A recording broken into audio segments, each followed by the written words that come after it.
The girl nobody believed. In a small, quiet town, there lived a girl who never seemed to fit in. She walked the same streets as everyone else, passed by the same people every day, but no one really noticed her, or if they did, it was only to whisper or giggle behind her back.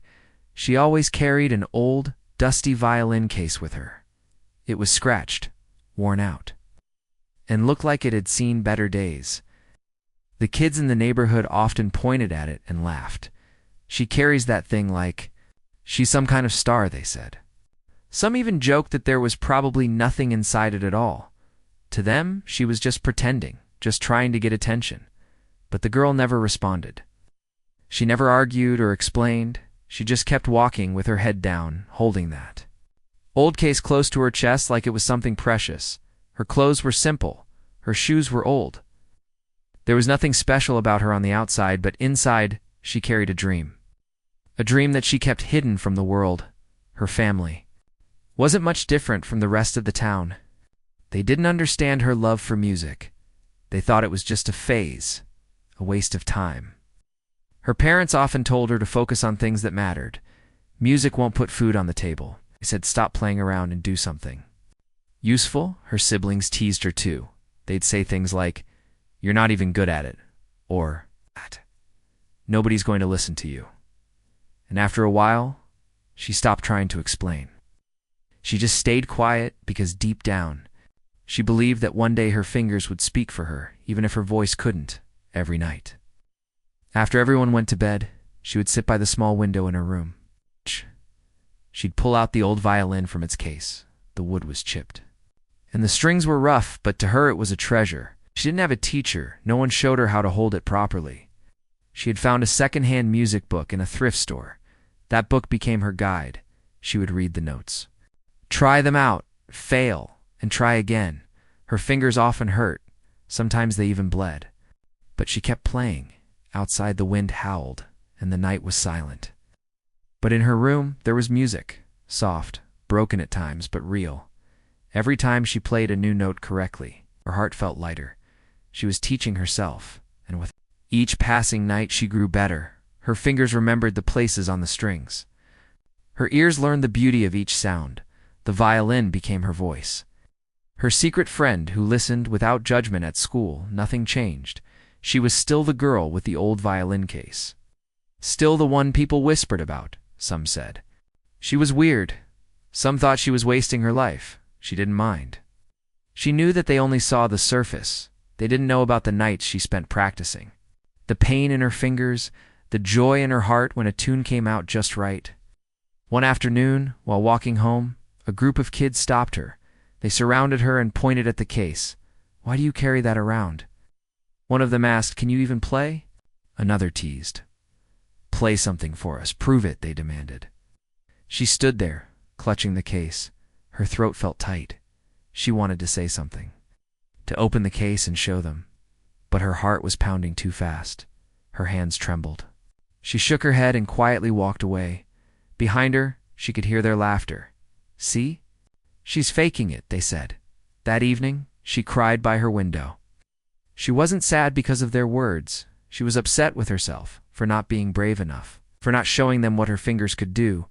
But then she wiped her tears and picked up the violin again. She played even harder that night, promising herself that one day she wouldn't need to prove anything to anyone.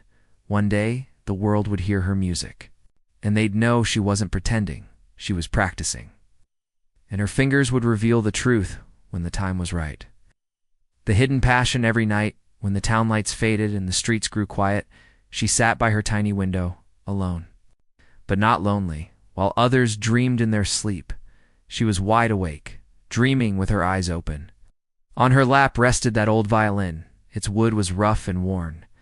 Its strings had seen better days, but to her, it was priceless. She would gently tighten the strings, then press her chin to the violin's edge. The bow in her hand felt like an extension of herself. Every movement was careful, almost sacred. This was her secret world. No one saw her here. No one interrupted. Here, she was not the odd girl from the street. She was a musician, a creator of sound, a storyteller. She didn't have a teacher. She couldn't afford one. All she had was an old music book with pages almost falling apart. She had found it in a dusty corner of a second-hand shop. To anyone else, it was trash. But to her, it was a treasure map. Each note was a clue. Each page was a step closer to her dream. She struggled with the notes. Many times her fingers slipped. The bows screeched. The sound was wrong, but she didn't stop. Her fingers hurt. Blisters formed, but she smiled at the pain.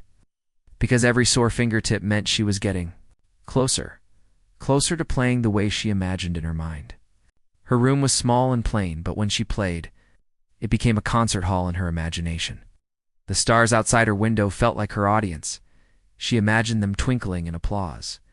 When she got a melody right, she would close her eyes and let the music wrap around her. It wasn't just practice. It was her escape, her freedom. What no one knew was that music was her only friend. She didn't have many people to talk to. She wasn't invited to parties. She didn't hang out after school. She didn't even mind, because when her fingers danced on the strings, she didn't feel lonely. She felt powerful, like she was meant for something more. Her family never noticed her progress. When they saw her plucking at the strings, they would sigh and shake their heads. "Stop wasting time," her father would say. "Learn something useful," her mother added. Her siblings would laugh. "You'll never be good enough," they teased. But she had stopped listening. She knew that some truths didn't need words. They needed to be felt. And when the time was right, she would let her fingers speak one night while playing near her window. She noticed a little girl watching from the sidewalk. The girl was sitting on the curb, hugging her knees, listening quietly. She didn't say a word. She just stared with wide eyes. The girl with the violin smiled to herself. She had an audience. Even if it was just one person, it mattered. It meant her music was reaching someone. She played a soft melody, one she had been practicing for weeks. The sound floated through the night air. It was gentle, pure. When she finished, the little girl clapped softly before running home. That small moment lit a spark in her heart. She realized that she didn't need a stage. She didn't need approval from everyone. As long as her music touched even one heart, it was worth it from that. Night on, she played with more passion. Her fingers moved with more confidence. The melodies came smoother. She started creating her own tunes, mixing the notes she had learned with the feelings she held inside. She didn't just play music. She poured her soul into every note. She imagined a day when she could stand in front of a real crowd, where the lights were bright and the hall was silent, waiting to hear her play. She imagined the first note she would play, how it would sound, how people would listen, how their doubts would fade with every stroke of her bow. But for now, she was content with her quiet audience of stars. And that little girl who sometimes came back to listen, her passion was hidden from the world, but inside it burned brighter than ever. Her fingers were getting ready day by day. Night by night, she was preparing for the moment when the world would finally hear her. And when that day came, no one would ever doubt her again. A local competition one morning, as the girl walked to the nearby store, she noticed a bright poster pinned to a wooden pole. It was colorful and bold, and the words caught her attention instantly. "Town Music Competition Winner Performs." In the city grand hall, it read. Her heart skipped. For a moment, she stood there staring. A music competition, right here in her own small town. And the prize a chance to play in the city, where real musicians performed, where people actually listened. She reached out and touched the poster like she was making sure it was real. It wasn't a dream, it was a chance. A small crack in the door she'd been waiting for. She didn't hesitate. She ran home. Gripping the tiny paper, she tore from the bottom of the poster. She burst into the house, her eyes shining. She told her parents, "I want to join the competition." Her father looked up from his newspaper. Her mother paused while washing dishes. Both exchanged a quick glance before chuckling. "Competition?" Her father said, "You barely know how to play." Her mother shook her head. "That's for people with real training." Her siblings, overhearing from the next room, laughed loud. "You'll embarrass yourself," one of them sneered. Their words stung, but her excitement didn't die. Instead, it burned hotter. They didn't believe in her. Ow. But she did. Without waiting for their approval, she took the small paper and secretly signed up. The sign-up booth was run by an old man who barely looked up when she wrote her name. She walked away with a small grin. She was officially in. There was no turning back. She spent every night after that practicing longer. Her fingers grew more blistered. Her shoulders ached. But she didn't stop. She imagined the stage, the lights, the silence before the first note. She pictured every detail. She wasn't just playing, she was preparing to prove every word of doubt wrong. The day of the competition arrived sooner than she expected. The town's small auditorium was buzzing with people. Parents, friends, teachers, all gathered to watch the talent of the town. The other contestants looked sharp, confident.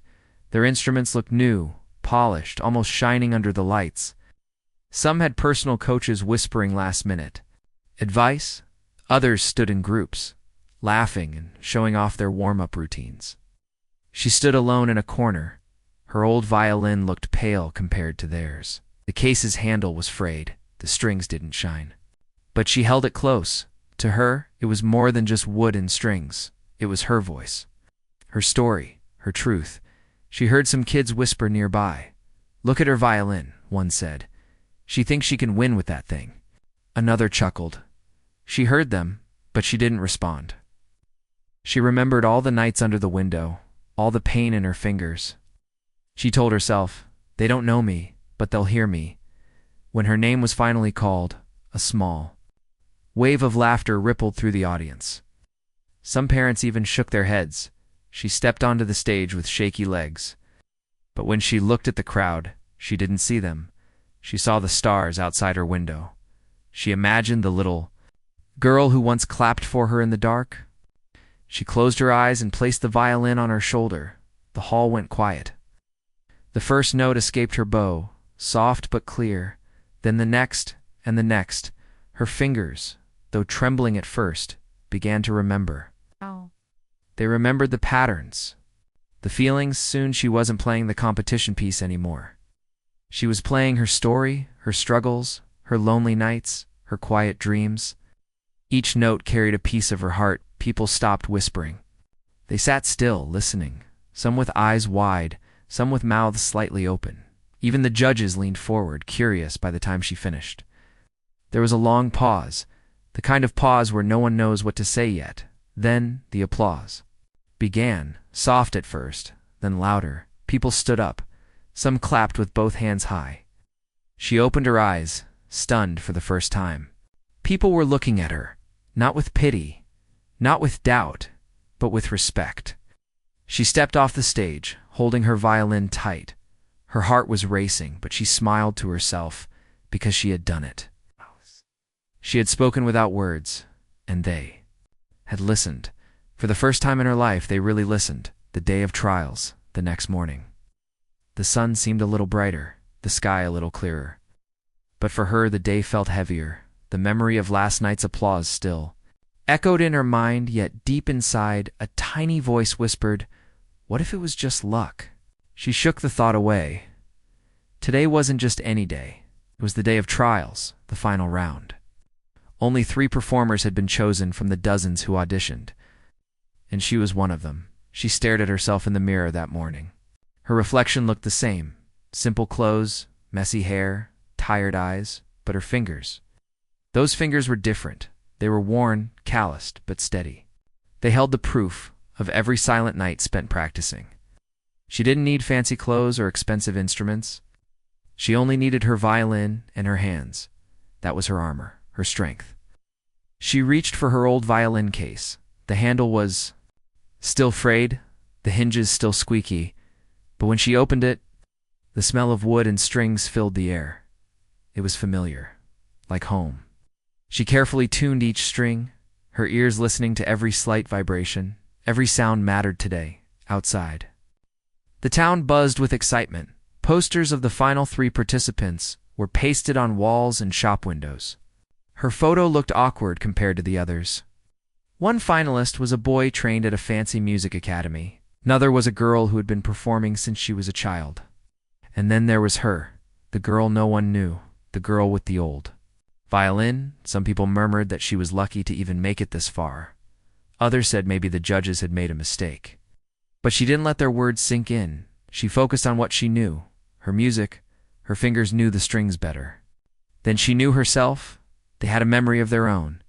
A memory shaped by every night she played under the stars. As she arrived at the town hall, the place was packed. Parents, teachers, local reporters all gathered to witness the final showdown. The stage looked bigger today, brighter lights, a larger audience. The pressure hung in the air like a heavy curtain. Backstage, the other two contestants stood confidently. They had new clothes, perfect posture, shining instruments. She stood in the corner. Quiet, but her mind was loud. She told herself, "You've come this far. Don't stop now." When it was her turn, she stepped onto the stage. The lights blinded her. For a second, she couldn't see the crowd clearly. But she didn't need to. She imagined the stars outside her window. She imagined the little girl who used to listen quietly on the curb. She took a deep breath, then placed the violin on her shoulder. Bow touched the strings. The first note was soft, gentle, like a whisper in a quiet room. But then the melody grew, her fingers moving faster, smoother. Each note carried her story, the pain, the loneliness, the secret joy of her music. She wasn't just playing a piece. She was telling them who she was. Without saying a single word, the hall grew still. The air was thick with emotion. Even the judges sat silently. No scribbling on their notepads, no whispers, just listening. The audience forgot to breathe. Because what they heard wasn't just music. It was a voice, raw and real. A voice that had been silenced for too long. She played with her eyes closed. Her world was no longer the stage. It was her tiny room, her window, the night sky, the quiet whispers of her dreams. She poured everything into the strings, her hopes, her struggles, her wish to be heard. When the final note echoed and faded, there was a long, heavy pause, a moment, where time seemed to stop. Then the hall erupted. Applause thundered from every corner. People stood up, clapping, cheering. Some even wiped tears from their eyes. She opened her eyes, breathing hard. She saw the crowd on their feet. But most importantly, she saw her family standing in the back. Mouths open, eyes wide. They weren't laughing anymore. They were stunned. She had done it. Her fingers had told the truth, and the whole town had heard it. As she walked off the stage, the judges smiled. One of them whispered to her, "You didn't just play, you made us feel." And for the first time in her life, she felt seen, truly seen. Not as the quiet girl with the old violin, but as the musician she had always dreamed to be. The performance that stopped time, the town hall, was still buzzing long after she stepped off the stage. People whispered, clapped again, even smiled at strangers. Something had changed. It wasn't just a performance, it was a story told without words, and every person who sat there that day knew they had witnessed something rare. Backstage, she sat quietly, holding her violin close. Her heart was still racing. She could feel the echo of every note in her bones, but she wasn't sure. What had just happened? Had she really moved them? Or was it all in her head? Her hands trembled, not from fear anymore, but from the overwhelming feeling of being heard. As she waited for the results, the other contestants passed by. One of them glanced at her with a nod. The other didn't say anything, but his eyes weren't mocking. They were curious, maybe even respectful. That was new to her. She wasn't used to respect. She was used to giggles, whispers, and pity. The judges finally returned to the stage. The audience quieted. The head judge, a tall woman with sharp eyes, took the microphone. "We've seen incredible talent today," she began. "But sometimes a performance doesn't just impress us, it stays with us." She paused, her eyes scanning the room. Today, one performance didn't just fill this hall with music, it filled it with emotion. The judge smiled. "Oh. And that's why the winner of this year's competition is..." She held her breath, her fingers gripped the violin tighter. She didn't even realize she was holding it that hard. Then the judge spoke her name. Clear and loud, and just like that, the hall exploded into cheers. For a moment, she didn't move. She thought she heard wrong. Her heart was pounding in her ears. Then someone nudged her. "That's you. Go." She stood up slowly, her legs weak but moving. The applause surrounded her like a wave. She walked to the stage, the lights brighter than before. But they didn't blind her this time. The judge handed her a small trophy, simple, golden, with her name engraved on it. She looked at it, then at the crowd. For the first time, she wasn't invisible. She wasn't the girl with the broken violin. She was the girl who stopped time with her music. After the ceremony, people came up to her. Some shook her hand, some asked questions. Where did you train? Who taught you? Who helped you? She smiled softly and said the same thing every time. I taught myself. Their eyes widened in surprise. No teacher? Nope, just practice, she said with a shy grin. A local reporter approached her with a notebook. Why did you keep playing even when no one believed in you? She looked down at her fingers. They were still red from the strings. She showed them to the reporter. These, she said. My fingers remember everything the nights I practiced, the times I failed, the times I wanted to quit. She paused. I guess I just wanted my fingers to speak for me when my voice wasn't enough. Word about her spread faster than she ever imagined. Soon, the city theater called. They wanted her to perform at the Grand Hall, the prize promised, to the competition winner. She stood in the middle of her small room holding the invitation letter. It felt surreal. The same girl who played by the window, under starlit skies, was now invited to play in front of hundreds of people. Her family watched her differently. Now her father didn't say much, but he patted her shoulder. Her mother smiled more softer than before. Her siblings didn't tease anymore. They stared at her hands as if seeing them for the first time. Her scars weren't ugly to them anymore. They were proof of something real. As the day of the city performance approached, she practiced harder, but this time the fear was gone. She wasn't scared of the crowd. She knew who she was now. She knew her fingers held her truth, and no amount of doubt could ever erase that. The night before leaving for the city, she sat by her window again. She played softly, her music floating. Into the quiet night, she didn't know if the little girl would be there listening. But it didn't matter. The stars were there, and they twinkled like they always did. As if clapping just for her, her time had come, and this time, the whole world would hear her. The truth behind her talent, the night of the Grand Hall performance, had arrived. The city was alive with lights, sounds, and faces she had never seen before. Tall buildings surrounded the streets. Big screens flashed advertisements, music shows, and famous performers. She stood among it all, holding her old violin. Case, compared to the city's glow, her case looked like something from another time, but she didn't care.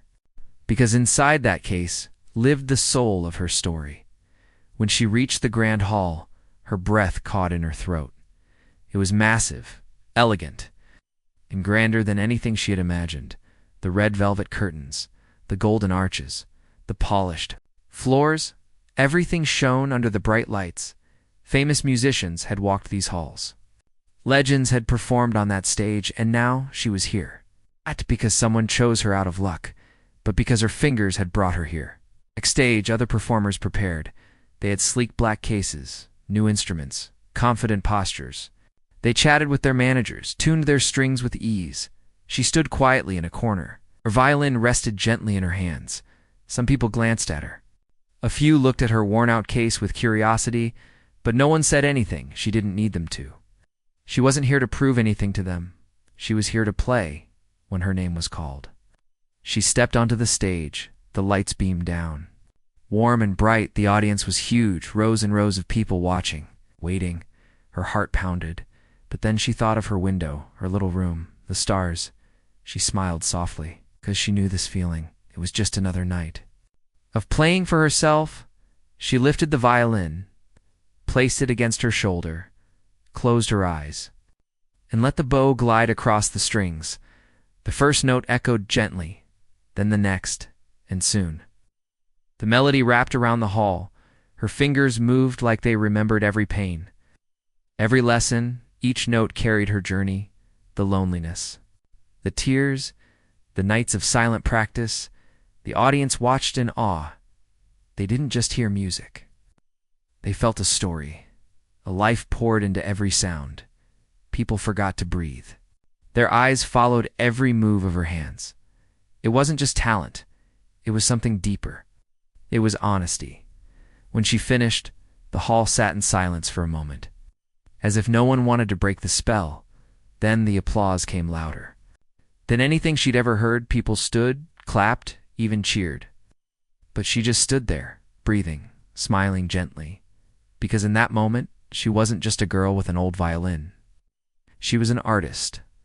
Backstage, reporters rushed to her. They asked questions, took pictures. "What's your secret?" one asked. "Where did you learn to play like that?" Another questioned. She looked down at her fingers. She held them up for them to see. Scarred, rough, marked with years of practice. "These," she said softly, "my fingers are my teachers." The reporters looked puzzled. "I taught myself," she explained. "No teacher, no classes, just nights of playing in a small room." Her words surprised them. One reporter asked, "Why didn't you take lessons? Why didn't you join a school?" She smiled faintly. "Because I couldn't afford it, but I could afford time, and I had passion. And sometimes that's enough." People listened, some with admiration, some with disbelief, but the truth was there, not in her words, but in her hands. Her fingers told the real story. A story of a girl who chose not to give up. A girl who played until her hands hurt, until her heart could speak through the strings. Soon her story spread beyond the concert hall. Magazines wrote about her.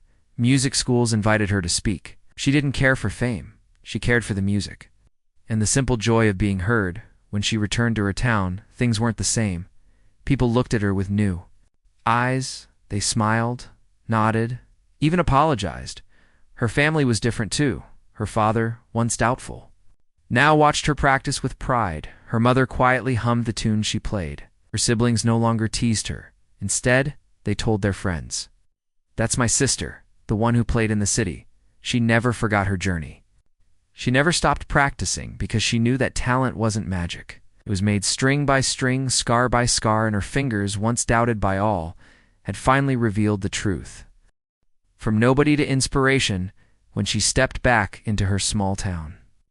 It didn't feel the same. The streets were still narrow, the houses still old. But the way people looked at her, that had changed. Gone were the whispers, the giggles, the mocking glances now. They smiled. Some nodded with quiet respect. Some even stopped her to say, "I saw your performance on TV," or "You played beautifully, made the whole town proud." She never thought her music would reach beyond the little window in her room. But now, her tunes had traveled farther than she had ever dreamed. It wasn't just her music that touched people. It was her story. The story of a girl who had no teacher, no mentor. A girl who taught herself with an old violin and scarred fingers. A girl who didn't quit when everyone else doubted her. At the local school, things changed too. The music teacher invited her to speak to the class. She stood in front of kids who once ignored her. Now they stared with wide eyes. One of them raised his hand. "How did you get so good?" She smiled and held up her fingers. "They remember every mistake I made. Every time I failed, every night I wanted to give up, but I didn't. I kept playing, even when no one believed in me." Another student asked, "Didn't it hurt? Didn't you feel sad when people laughed?" She thought for a moment. "Yes, it hurt, but I realized something. If I stopped, then their laughter would win. So I kept going, because I wanted to prove to myself that I could do it." Soon, more kids from the neighborhood began knocking. On her door, some carried cheap instruments. Others just brought notebooks to write songs. They didn't ask for formal lessons. They just wanted to sit with her, watch her play, and learn. She never turned anyone away. She opened her tiny room. To them, a space once filled with loneliness was now alive with laughter. Plucking strings and soft melodies, her house became a small music haven. No one cared that it wasn't fancy. There were no proper chairs, no polished floors, but there was passion. And that was enough. Parents who once dismissed her as the strange girl with the violin now thanked her.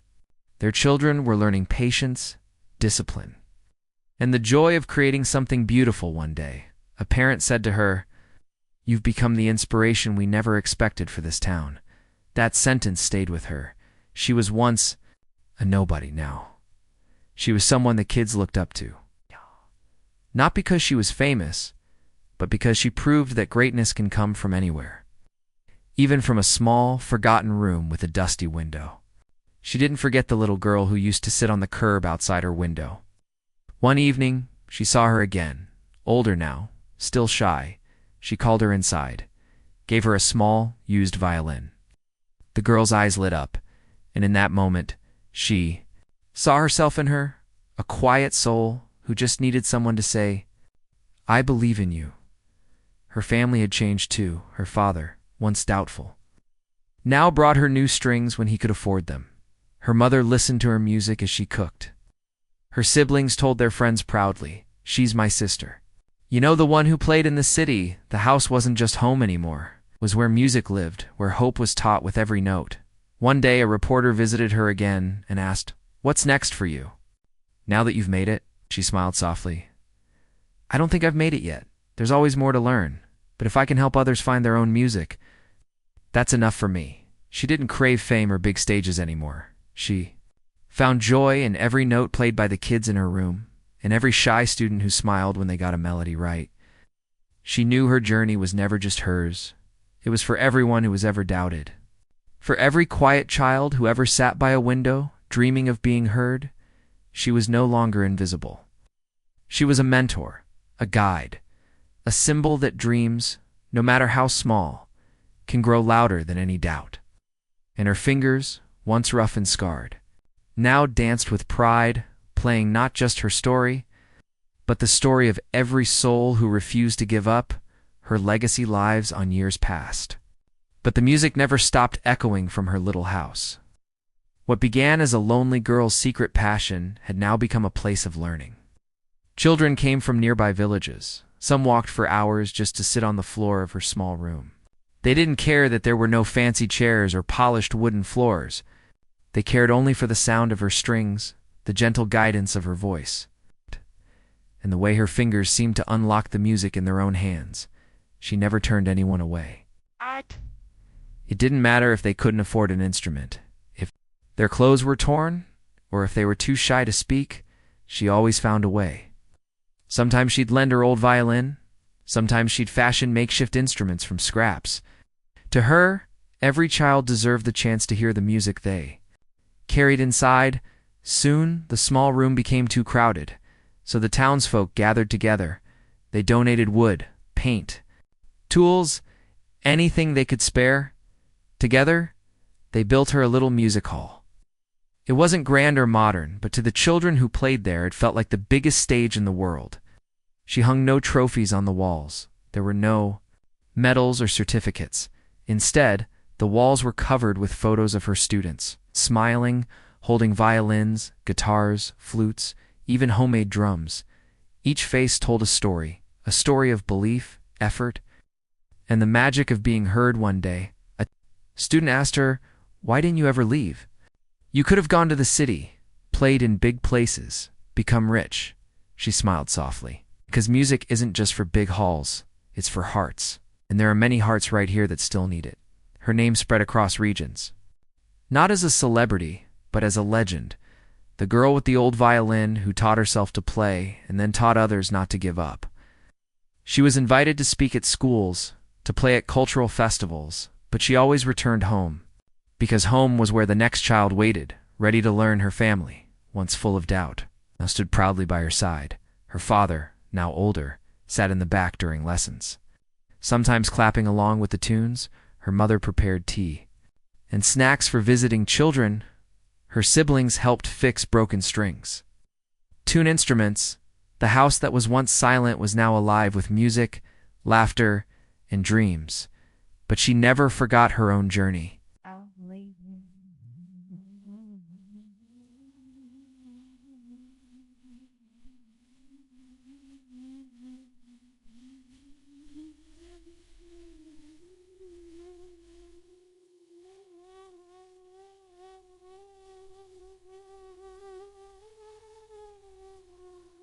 Late at night, when everyone had left, she still sat by her window, her old violin in her lap. She played softly to the stars, the same stars that once watched her practice alone. Now they watched her legacy unfold, She often thought about the little girl who used to sit on the curb outside her window. Years later, that same girl had returned. Grown up, holding a violin of her own, she was now teaching others too. That was the greatest reward, seeing her students become teachers, passing on the music, the lessons, the belief. Reporters still came sometimes. They'd ask, "What is your biggest achievement?" She'd smile and point to the children practicing. "They are, every note they play is part of my story." She didn't need to prove anything anymore. Her fingers, once doubted, once laughed at, had built more than music. They had built a community, a family of dreamers, and though her hands had aged, though the scars remained, they moved with the same love, the same dedication, because they knew the truth. Greatness isn't born in grand halls. It's born in quiet rooms, with scarred fingers, soft melodies, and an unbreakable spirit. Her legacy wasn't just in the music. It was in the belief that no matter where you come from, no matter who doubts you, if you keep playing, if you keep trying, one day the world will listen. And long after her fingers grew tired, her music lived on in every student, in every song, in every heart that chose to never give up, because she had shown them the truth sometimes. Your fingers can tell the story your voice never could.